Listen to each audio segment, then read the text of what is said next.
उम्मीद है आसानी से समझ में आ जाएगी। ये हम एक रेखा खींचते हैं। तुम्हें मालूम है कि रेखा अनंत बिंदुओं से मिलकर बनी होती है और इसका प्रत्येक बिंदु एक संख्या को प्रदर्शित करता है। मान लिया कि यह बिंदु जो है शून्य को प्रदर्शित कर रही है। इसके आगे आने वाली बिंदु 1 को, उसके आगे 2 को, इसके आगे वाली 3 को, इसके आगे वाली 4 को और इसी तरह से ये बढ़ते हुए अनंत तक चली जाती है। वैसे हम ध्यान दें तो 0 के बाद 1, 1 के बाद 2, 2 के बाद 3, 3 के बाद 4 आ रही है। तो इसमें हम एक एक का अंतर देख रहे हैं।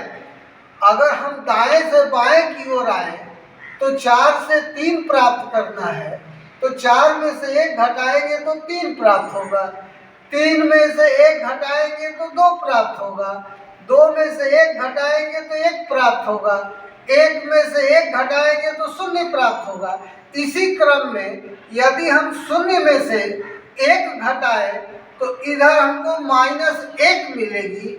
इसमें से हम अगर 1 घटाते हैं तो इधर हमको -2 प्राप्त होता है। उसमें से 1 घटाते हैं तो ये हमको -3 प्राप्त होता है। और इसी तरह से अगर हम बाएं बढ़ते जाएं तो हम अनंत तक चले जाएंगे। अब ध्यान देने वाली बात यह है कि